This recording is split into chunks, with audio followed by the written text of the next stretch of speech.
welcome back. We are back. I just wanted to show you guys at the end area, or the first world end in my game, or a simulator. I wanted to show you this cannon because I thought it was really cool, so I gave myself the 20k required gems that is actually needed to use it. And as I've explained in other devlog videos and updates before, I do understand how to reset my currency and wipe it off the leader stats and things of that nature, so I really don't care about boosting my own stats within Studio and then resetting them after to test certain things like this really quickly. So I thought this was pretty cool. So to get to the next, since this game is also gonna mostly revolve around gems like Pet Simulator, I thought it was cool if we made the teleport requirements and things like that to get to the next world actually require possibly gems or rebirths and things like that in the future. So this one actually cost 20k and I thought it was kind of cool. Okay, so a lot of players actually have asked me too in feedback, like, are you gonna do anything with this like black hole like portal like thing you created at the end of World 1, because we think that's pretty cool and you should use that instead of like a cannon, right? But the thing is, I always had this cannon idea from games like Bee Swarm Sim and things like that in the past, so I thought this was like really cool that I figured this out. But the other thing is, I kind of do agree with some of the player base where it would be cool if I did something with this more and you kind of like would get pulled in or something and then teleported if you had like the gem requirements or something, right? So maybe I will actually do something, or I probably will actually do something like that in the future, but I haven't actually gotten around to it. To show you is you can actually use this cannon when you have enough gems for that proximity prompt to actually use it with the E key or clicking on it, and then yeah, you get to just launch after being inside the cannon now, which I also thought was pretty cool. So we're gonna launch. We get to the heaven or area, which is officially now World 2,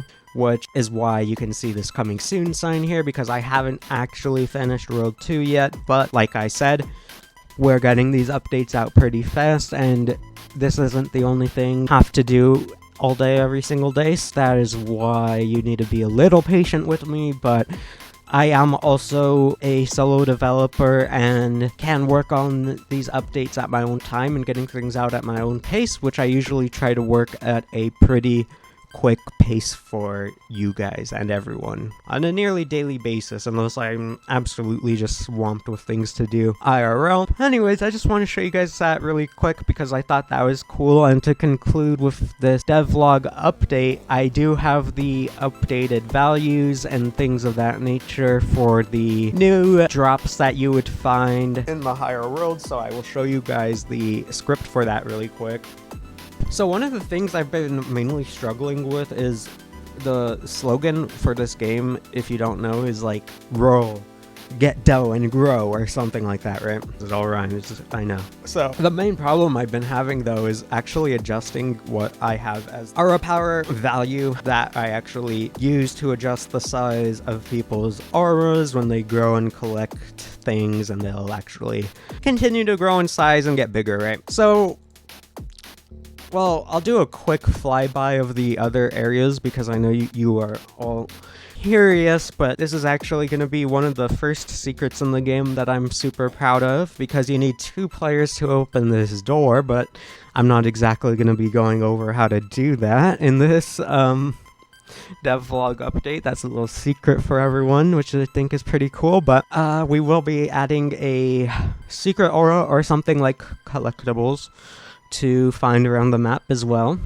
But something I did want to show you guys was just these 2 new areas. So I was showing you guys here, I have adjusted the total coins and gems values higher and higher for each area, so you will actually be able to grind for more and more values of things and things of that nature. But I already created the 2 eggs for these areas, and then as you all may know, basically I have the dark forest egg as well already that I was showing you guys, as well as the pets made for it. So basically I've been trying to create the eggs really fast, kind of like you would see in a lot of simulator games like I mean, I'm gonna keep using Pet Simulator, for example, because that's the only one I've played recently at all. But in Pet Simulator, for example, how you would load into the first spawn or like shop area, town area, and you would see maybe like 40 eggs right off the bat just ready to go and be hatched.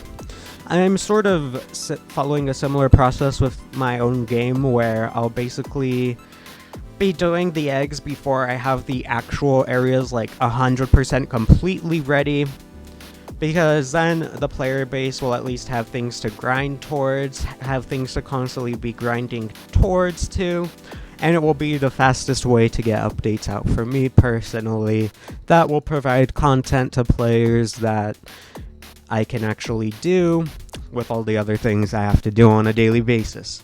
So, having said all that, we're going to look at this again, open the script really quick, and I will show you guys that the values do actually improve. As you can see here, gems, coins, as well as the aura power value are still going up area to area. However, the main issue I am having, and the main problem with things that I am having, that I am going to show you the scripts for in an actual update right now as well, is if we go to the VIP area and we're going to take this, jump to it, we are going to actually just play here above it so we can hop right in. Although the VIP Game Pass does work, the VIP area does work, this is just going to be the fastest way really quick. So we're going to hop in here and watch how quickly I grow my size and everything from the aura power variable, right? The value I have set for that. Look at this. So now we're growing so fast and so quickly that we have actually launched ourselves into space and are falling back down into the map, and we cannot actually see our marble or our aura power around us currently because it is so big. But as you saw from the shadow there, that was a huge bubble, and you saw me growing from the VIP area. So and now there's this lovely glitch where we are falling through space over the map where we shouldn't really be, but that's because simply our aura power doesn't reset when we die. So if I'm to actually use the shrink ray, which a lot of players have been requesting in feedback and demanding, we can see that when I had actually jumped to the floor, I was almost like a bouncy ball. And if I were to be in this area, let's say, and I grew huge and I was using that to hop area to area, which players have actually reported to me and have said players are using to get area to area without the total values required to actually grind into that area or even into the VIP area itself. So now what I've been starting to do is I've been starting to add like invisible barriers. So for example, invisible rectangle over here, and then as you can see there's things like this. I've been adding like a bunch of invisible walls and stuff. I'm not going to show you, unlock them all and show the player base where exactly everything is I have set up, because then that's going to allow them to get around my fixes easier. But as you can see, one of the main problems I have is actually controlling like size when the values are actually too high in our power. So that's why I've actually been trying to scale it down, and I've been working on fixes and adjusting the valuables of everything through playtests. But as you can see here, these are the highest values I can set for torque and like kind of like velocity of player movement while they have an aura.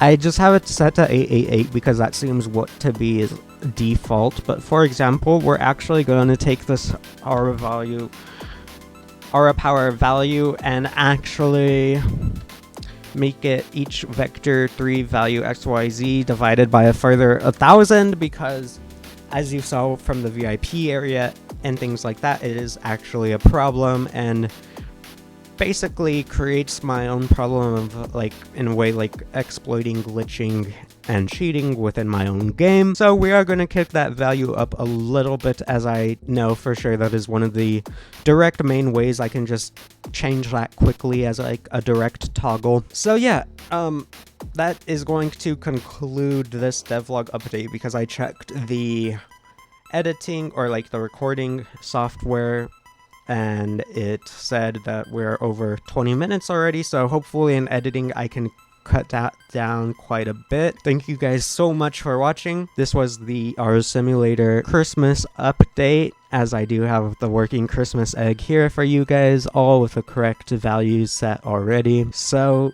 yeah, I just wanted to show you guys that real quick, and thank you so much for watching. Have a good one. Peace.